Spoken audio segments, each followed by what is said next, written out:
you organize your perceptions in relationship to a goal. So, for example, if I want to walk across the stage, then I'll specify my endpoint, and I'll see that in high resolution. And then I specify the pathway, and that the observation of that untrammeled pathway produces positive emotion, because positive emotion is an index of an untrammeled pathway towards a valued goal, which is also something that's very interesting to know, because it suggests that there's no positive emotion without a goal. It also suggests that the more noble the goal, the more complete and elevated the positive emotion. And that could be true. That could be true, you know, and it's the case as well that when you organize your perceptions around a goal, that provides a container for your negative emotions. So if I want to walk across the stage because I think that getting to the other side is preferable to being here, so that's a hierarchy of value, that place is better than this place, then when I observe myself undertaking the actions that will get me to that place, that's comforting and provides security, because it shows that the structure that I'm using to organize my perceptions and to reduce the world to manageability is sufficiently accurate so that I can implement it. And so we seem to inhabit those structures all the time. Whenever we're looking at the world, whenever we're interacting, we specify a goal, and so that's an ethical enterprise, and we organize our emotions within the specification of that goal, and then we produce hierarchies of goals. So, you know, you sit down in front of your computer so you can write a paper, and you write a paper so that you can finish an essay, and you finish an essay so that you can get a grade in a class, and get a grade in a class so that you can graduate with a degree, and you do that so that you can get a job, and you do that so that you can be, a good husband, a good wife, a good citizen, and you do that so you can be a good person.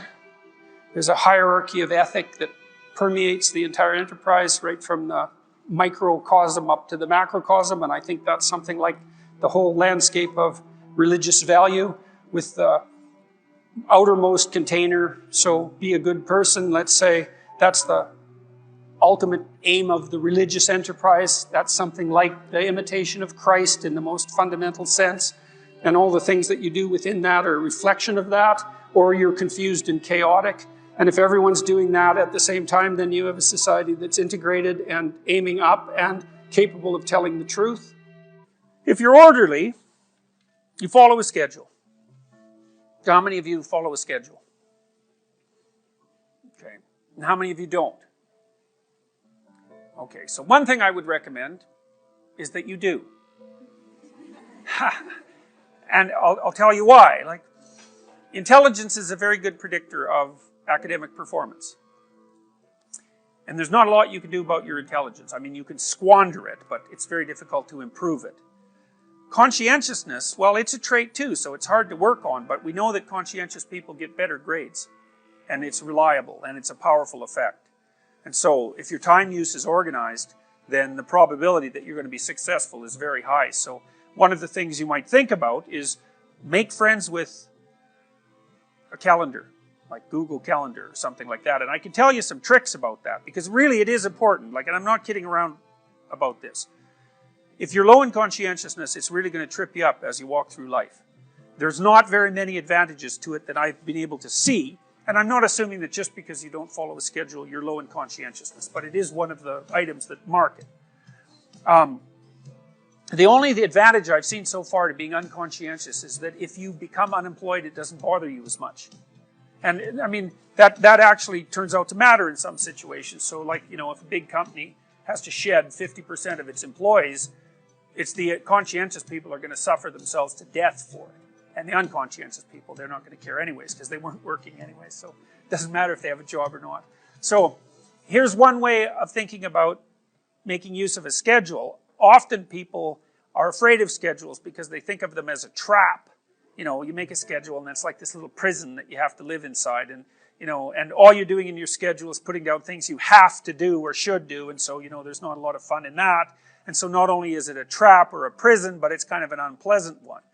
But a way to work with the schedule in a lot more sophisticated way is to think, well, I'm going to plan the next week, say, because you plan it day by day, but we'll take the week as the unit level of analysis and think, well, I'd like to plan a week I'd like to have. And then your schedule all of a sudden becomes a tool for increasing the quality of your life. And that's a whole different issue. You know, because you might think, what's the emotion that you suffer, assuming you suffer one of these emotions? If you have an essay that's due and you're not doing it, like, would you regard that as a pleasant emotion or unpleasant emotion? Okay, so do you think you can characterize the unpleasantness? Like, what kind of emotion is it? It's guilt, okay. Anything else? Frustration? Yeah, so you're sort of frustrated with yourself. Yeah, you need a slap, right? You think, I need a slap. So, okay, so guilt, anything else? Anxiety? Restlessness? So that's kind of an agitation. Yeah, it's because your body knows you should be doing something, but you're not pointing it in the right direction, so it's shame? Is that reasonable? So, okay, so the reason I was asking you about that is because, most of the negative emotions are associated with neuroticism, but some of them seem to be associated with conscientiousness. And the conscientious negative emotions seem to be guilt and shame, fundamentally. And so recent research, and really recent, I only got this paper like a week ago, I think it's about 4 months old, seem to indicate that conscientious people feel less guilt, but they're more guilt prone. So if they don't do something, that makes them guilty, but they organize their time so they are doing the things they're supposed to do, so then they don't feel guilty. So anyways, back to the schedule. So, all right, you think about your week and you think about your day, and you think, well, how would you improve the quality of a given day or a given week?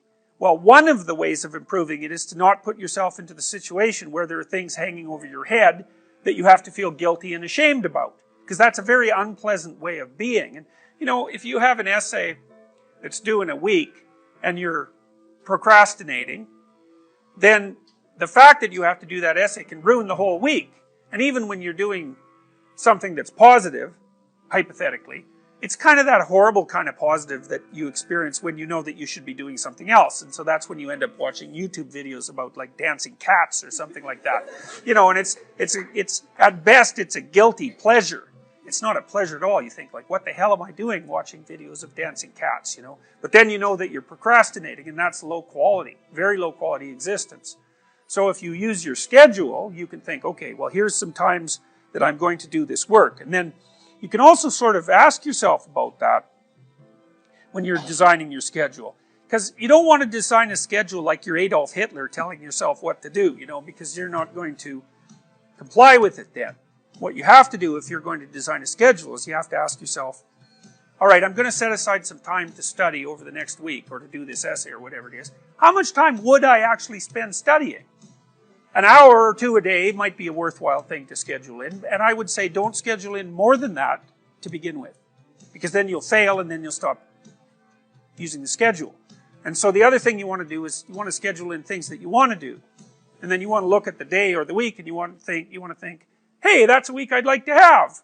If I had a week like that, it would be good. I'd be caught up so that all that negative emotion doesn't have to accrue. And I would have done a bunch of things that I'm interested in doing, and at the end of the week, I'd be in better shape than I was at the beginning. And if you treat a schedule like that, so that what you're using it is to design the days and weeks that you want to have, instead of using it as this little, jail that you have to put yourself in that you're not going to do anyways, then you can learn to use them, and that's one thing you can do to make yourself more industrious, more conscientious.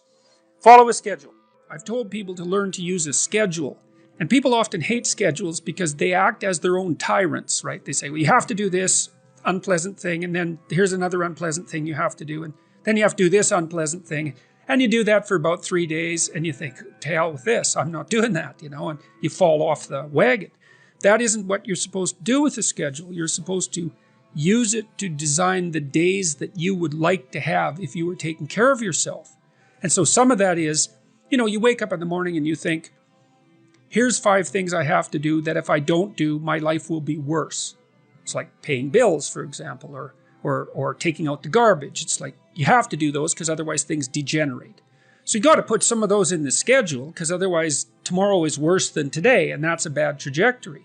But you also want to build in things, you know, you've got to act in some sense like you're dealing with a relatively recalcitrant 9-year-old. It's like, so, well, here's some things you have to do, but here's some things that if you do, you could reward yourself with. And if you get the balance there between obligation and reward right, then you'll find that you're motivated to do the things. And that's what you want to do. You want to do that so it's sustainable across days and weeks and months.